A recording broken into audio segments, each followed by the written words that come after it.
Assalamualaikum warahmatullahi wabarakatuh. Bismillah, Alhamdulillah kawan-kawan, kita masuk di modul ke-16, memahami panik dan kenapa panik attack ini datang, datang dan datang lagi.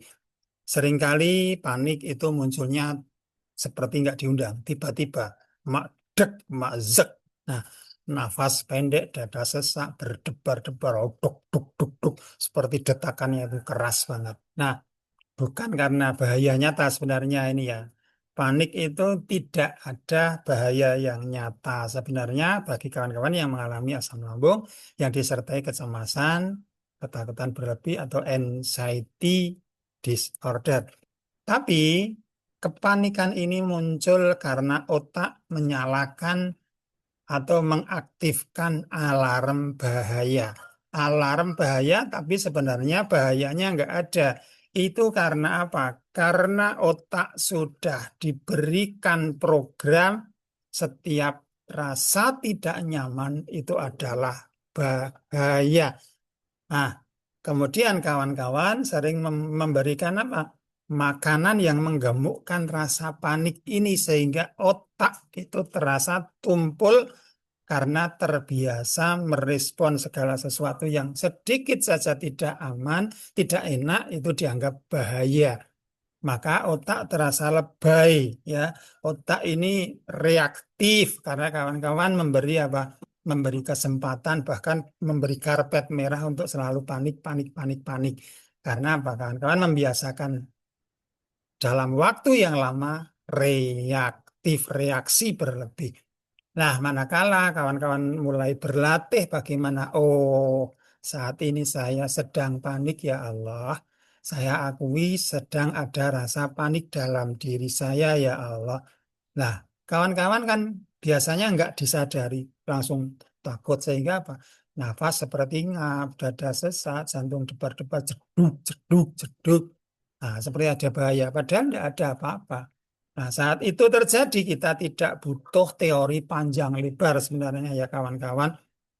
Kecuali kawan-kawan sudah belajar teknik-teknik sederhana tanpa afirmasi, tanpa harus panjang lebar melakukan terapi, kawan-kawan bisa melakukan langkah sederhana ini ya. Kita butuh sebuah treatment cepat yang bisa menghentikan menghentikan laju kepanikan ini. Butuh pegangan cepat atau teknik cepat yang membuat tubuh terasa merasa aman dengan cepat, singkat. Sehingga pikiran juga akan merasa tenang. Otak tidak lagi menyalakan alarm bahaya atau respon bahaya. Maka di sini kawan-kawan perlu melakukan treatment atau teknik bagaimana mengatasi atau menghentikan laju panik attack atau serangan panik attack. Yang perlu diketahui atau yang perlu dipahami di modul ke-16 ini ya, bahwa apapun yang kawan-kawan jumpai saat kawan-kawan tiba-tiba panik, kena serangan panik, itu sebenarnya tidak ada yang bahaya. Itu karena ilusi pikiran yang menakut-nakuti sendiri sehingga otak masuk dalam mode fight or flight, lari atau melawan.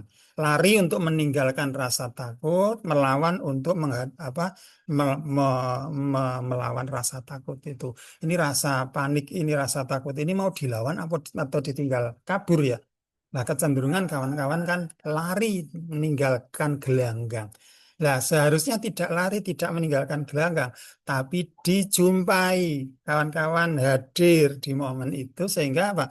Rasa panik itu nanti akan berdamai. Kita nanti akan bagaimana tekniknya kita akan lanjutkan di modul ke-17 ya. Mudah-mudahan ini kawan-kawan sudah pahami dulu ini basicnya. Basic panik itu seperti apa? Bahwa ini hanya sebuah reaksi ilusi pikiran yang dibikin-bikin sendiri ya. Kawan-kawan karena sudah mencekoi pikiran dengan hal-hal yang dianggap bahaya. Awas bahaya, bahaya, bahaya. Nah, itu kawan-kawan memprogram diri sendiri dengan bahaya. Sehingga pikiran atau otak juga ikut lebay. Nah, kita akan next di modul ke-17. Assalamualaikum.